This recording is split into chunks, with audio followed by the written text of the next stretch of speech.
Bonjour à tous, c'est Asma du site eltestanglais.com.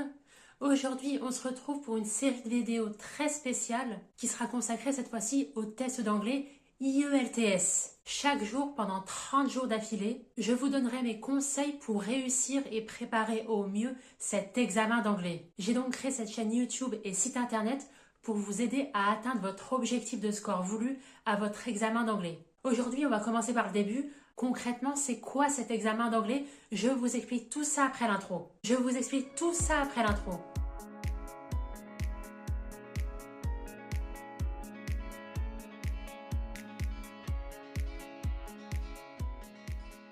Donc parce qu'une condition de réussite à un examen, quel que soit le test d'anglais que vous allez passer, il faut impérativement connaître le format de l'examen en question. Et d'ailleurs, si vous aussi vous allez passer l'IELTS très prochainement, n'hésitez pas à récupérer mon kit de démarrage complet. C'est une formation sur 4 jours totalement gratuite et qui va parfaitement compléter cette vidéo. Et d'ailleurs, je vous partage un hack ultime pour faire d'une pierre 4 coups durant vos préparations à cet examen en particulier. Alors maintenant, on rentre dans le vif du sujet.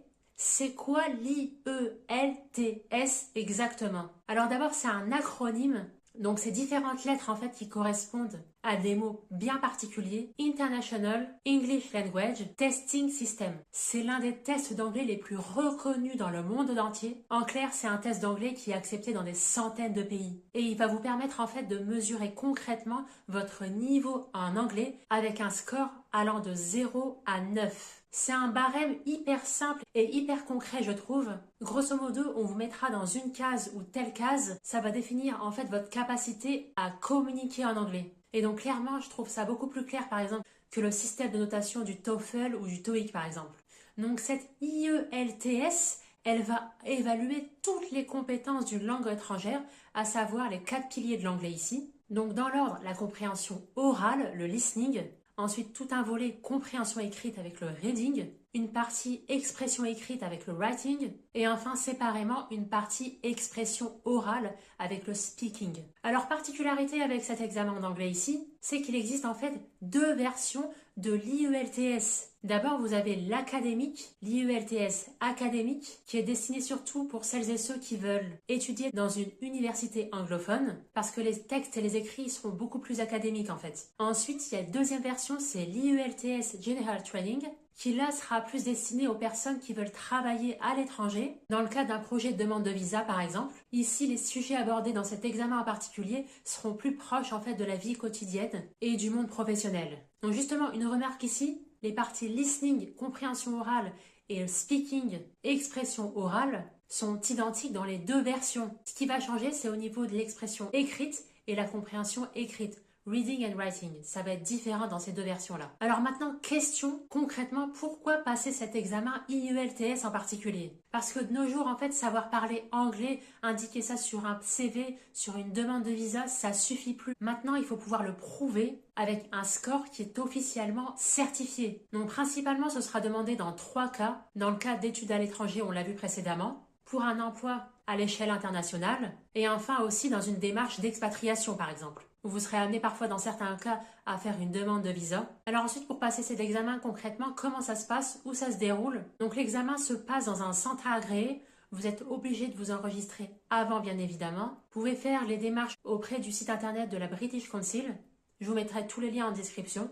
Vous allez passer le listening, reading and writing le même jour, d'affilée à la suite. En revanche, pour ce qui est de la partie speaking, la partie expression orale, vous allez devoir vous entretenir avec un ou des examinateurs. Et là, ça se déroulera soit le jour même, soit un autre jour, en fonction surtout des disponibilités de votre centre d'examen. À l'issue de tous les passages de ces 4 parties, vous allez obtenir pour chacune d'entre elles une note.